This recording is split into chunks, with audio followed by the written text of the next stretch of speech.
Hello बच्चों, कैसे हैं आप। उम्मीद करती हूँ आप बढ़िया और एकदम मज़े में होंगे। तो बच्चों, आज हम एक बहुत अच्छा अध्याय पढ़ने वाले हैं जिसका नाम है अंधी भिखारिन। बच्चों, अपने पाठ को शुरू करने से पहले उसका संक्षिप्त परिचय ले लेते हैं। बच्चों, गुरुदेव रविंद्रनाथ टैगोर ने समाज के विभिन्न वर्गों जैसे किसानों और जमींदारों के विषय में बहुत कुछ लिखा। इसके अतिरिक्त उन्होंने जातिवाद, भ्रष्टाचार और निर्धनता जैसी सामाजिक कुरीतियों की ओर भी ध्यान दिलाया।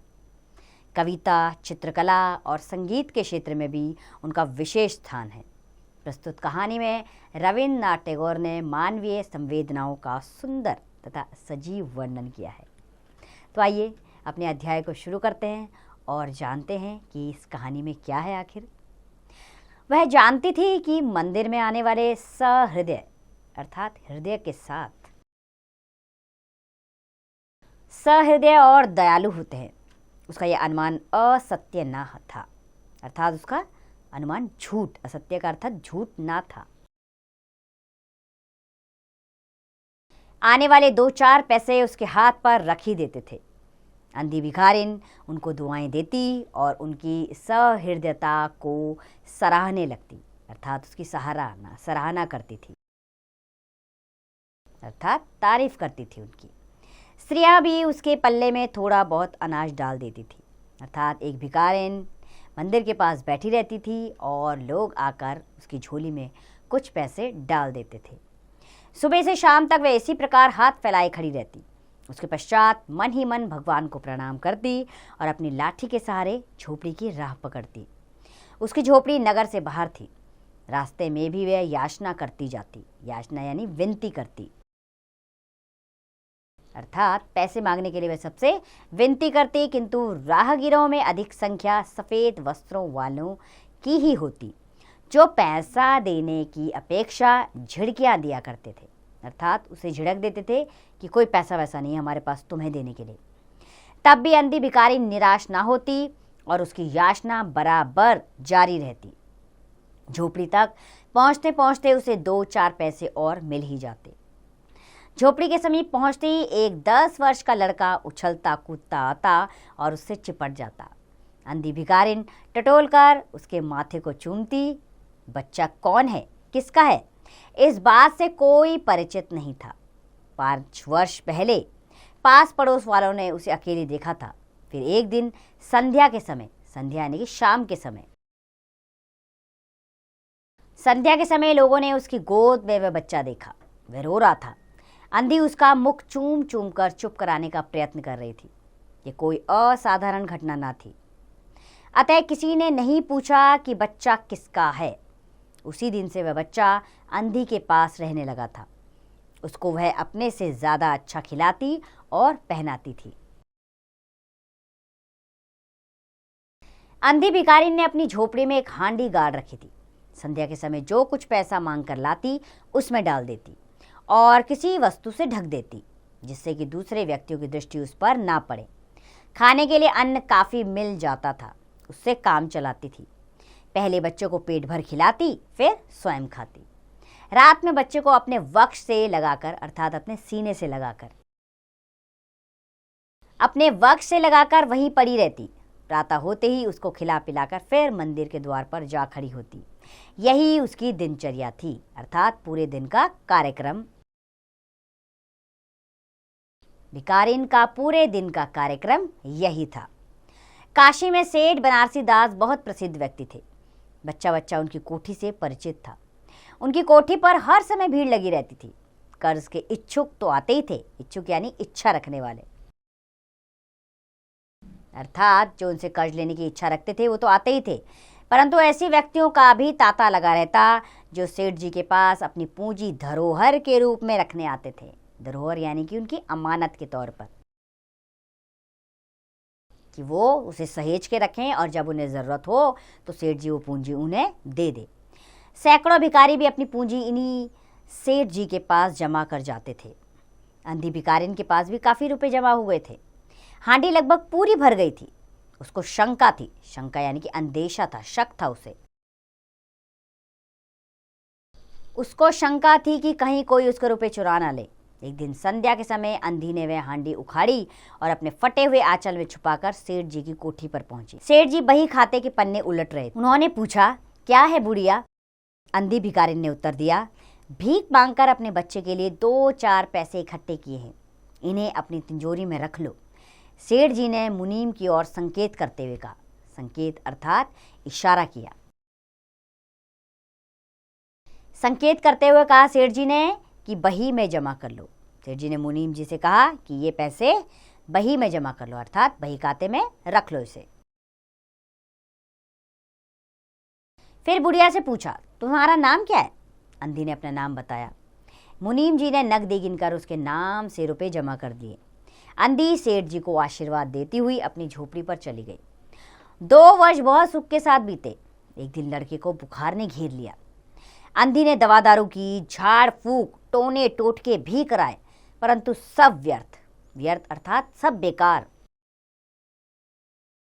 अर्थात उसने जो कुछ भी कराया बच्चे को ठीक करने के लिए, सब कुछ व्यर्थ होता दिखाई दिया। लड़के की दशा दिन प्रतिदिन बिगड़ती जा रही थी। अंधी का दिल टूट गया। साहस ने जवाब दे दिया। वह निराश हो गई, परंतु फिर ध्यान आया, संभवतः किसी बड़े डॉक्टर के इलाज से फायदा हो जाए। फायदा यानी कि उसको इससे अच्छा लाभ मिले। इस विचार के आते ही वे गिरती पड़ती सेठ जी की कोठी पर पहुंची। सेठ जी रोज की भांति अपने आसन पर उपस्थित थे, अर्थात अपनी जगह पर बैठे हुए थे। अंधी ने कहा, सेठ जी मेरी जमा पूंजी के रुपए मिल जाएं तो बड़ी कृपा हो। मेरा बच्चा मर रहा है, डॉक्टर को दिखाऊंगी। सेठ जी ने कठोर स्वर में कहा, कैसी जमा पूंजी, कैसे रुपए? मेरे पास कब जमा किए थे? अंधी ने रोते हुए उत्तर दिया, 2 वर्ष हुए मैं आपके पास कुछ रुपए धरोहर के रूप में जमा करवा गई थी। उनमें से कुछ रुपए दे दीजिए, बड़ी कृपा होगी। सेठ जी ने मुनीम की ओर रहस्यमयी दृष्टि से देखते हुए कहा, मुनीम जी जरा देखना तो, इसके नाम पर कुछ पैसे जमा हैं क्या? मुनीम सेठ के संकेत को समझ गया, अतः बही देखने का झूठा बहाना करते हुए बोला, नहीं, इसके नाम तो 1 पाई भी जमा नहीं है। अंधी वहीं जमकर बैठी रही। उसने रो रो कर कहा, सेठ जी परमात्मा के नाम पे कुछ भी दे दीजिए, मेरा बच्चा जी जाएगा। मैं जीवन भर गुड़ गाऊंगी। परंतु पत्थर दिल सेठ का दिल न पसीजा। सेठ जी ने क्रुद्ध होकर, क्रुद्ध यानी कि गुस्से में, क्रुद्ध होकर उत्तर दिया, जाती है या नौकर को बुलाऊं? अंधी लाठी टेक कर वहीं खड़ी हो गई और सेठ जी की ओर मुख करके बोली, अच्छा भगवान तुम्हें बहुत दे। इतना कहकर वह अपनी झोपड़ी की ओर चल पड़ी। यह एक आशीष ना था। आशीष अर्थात आशीर्वाद। अर्थात अंधी ने यह कोई आशीर्वाद नहीं दिया था, बल्कि एक दुखिया का शाप था। शाप यानी कि बद्दुआ, क्योंकि सेठ ने उस अंधी के साथ गलत किया था, इसलिए वो आशीष के जरिए एक शाप सेठ जी को देकर गई। बच्चे की दशा बिगड़ती गई। दवा दारू की नहीं तो फायदा कैसे होता? प्राणों के लाले पड़ गए। उसके जीवन से अंधी भी निराश हो गई।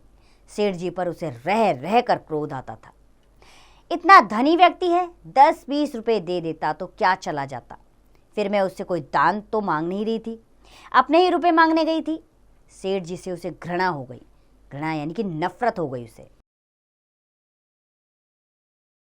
बैठे बैठे उसको कुछ ध्यान आया। उसने बच्चे को गोद में उठा लिया और ठोकरे खाती गिरती पड़ती सेठ जी के पास पहुंची और उनके द्वार पर धरना देकर बैठ गई, अर्थात जमकर बैठ गई। बच्चे का शरीर बुखार से भभक रहा था और अंधी का कलेजा भी, अर्थात बच्चा बुरी तरह बुखार में तप रहा था और अंधी बहुत बेचैन हो रही थी बच्चे को देखकर। एक नौकर किसी काम से बाहर आया।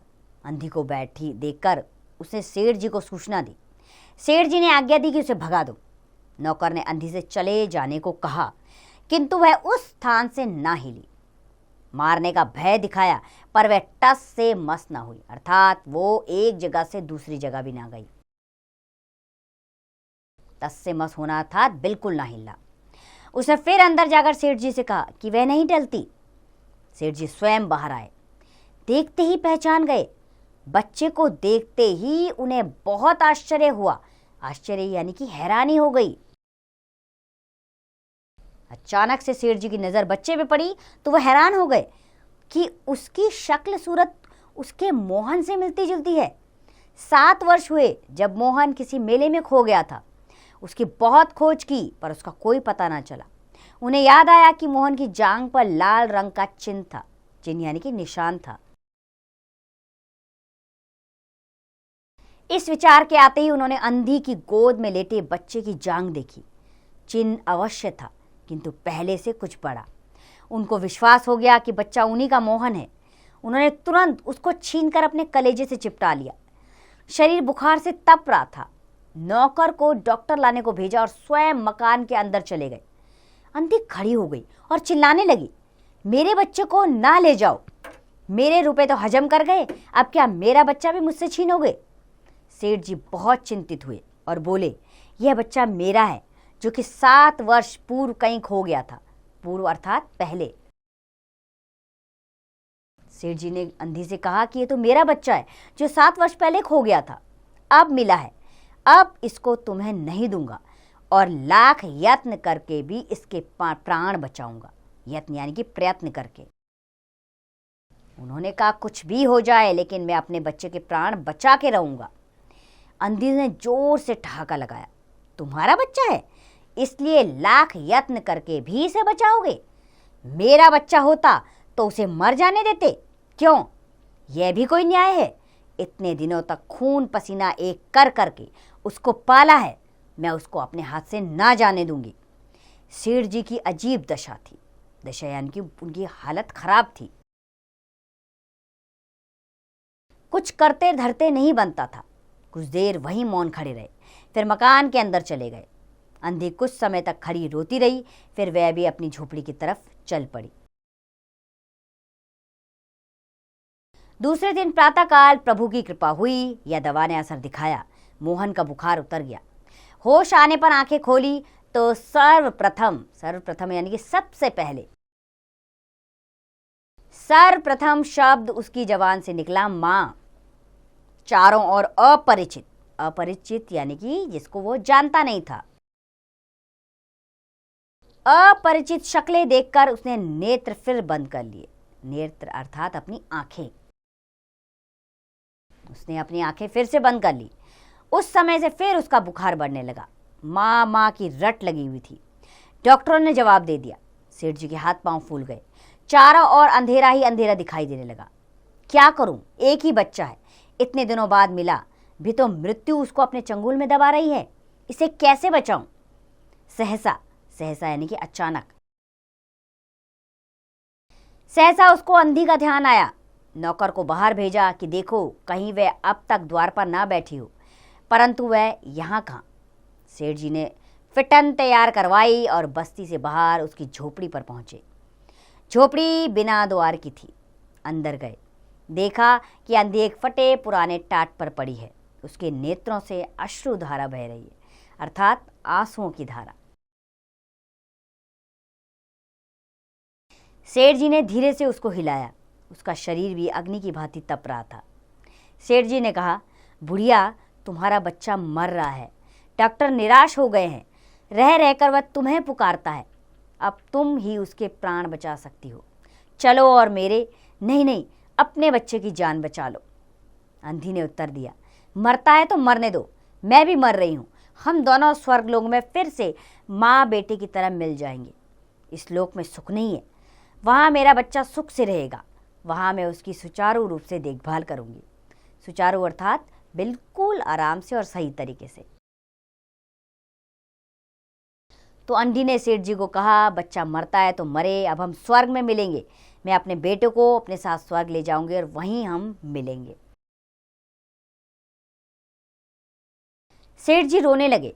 आज तक उन्होंने किसी के सामने सिर न झुकाया था, किंतु इस समय अंधी के पांवों पर गिर पड़े और रो रो कर बोले, ममता की लाज रख लो, आखिर तुम भी उसकी माँ हो। चलो, तुम्हारे चलने से वह बच जाएगा। ममता शब्द ने अंधी को विकल कर दिया, अर्थात बेचैन कर दिया। उसने तुरंत कहा, अच्छा चलो। सेठ जी सहारा देकर उसे बाहर लाए और फिटन पर बैठा दिया। फिटन घर की ओर दौड़ने लगी। उस समय सेठ जी और अंधी भिखारिन दोनों की एक ही दशा थी। दोनों की एक ही इच्छा थी कि शीघ्र से शीघ्र अपने बच्चे के पास पहुंच जाएं। कोठी आ गई। सेठ जी ने सहारा देकर अंधी को उतारा और अंदर ले जाकर उसे मोहन की चारपाई के समीप खड़ा कर दिया। उसने मोहन के माथे पर हाथ फेरा। मोहन पहचान गया कि उसकी माँ का हाथ है। उसे तुरंत नेत्र खोल दिए और अपने समीप खड़े हुए देखकर कहा, माँ तुम आ गई? अंधी ने स्नेह भरे स्वर में उत्तर दिया। स्नेह यानी कि प्यार भरे। अंधी ने स्नेह भरे स्वर में उत्तर दिया कि हाँ बेटा, तुम्हें छोड़कर कहाँ जा सकती हूँ। अंधी भिखारिन बुढ़िया मोहन के सिरहाने बैठ गई और उसका सिर अपनी गोद में रख लिया। मोहन को सुख का अनुभव हुआ और उसकी गोद में वो सो गया। उसी दिन से मोहन की दशा अच्छी होने लगी और 10-15 दिनों में ही वह स्वस्थ हो गया। अर्थात अब मोहन पूरी तरह ठीक हो गया था। जो काम हकीमों के जो शानदेह वैद्यों की पुड़िया और डॉक्टर के मिक्सचर न कर सके, वह अंधी की स्नेहमयी सेवा ने पूरा कर दिया।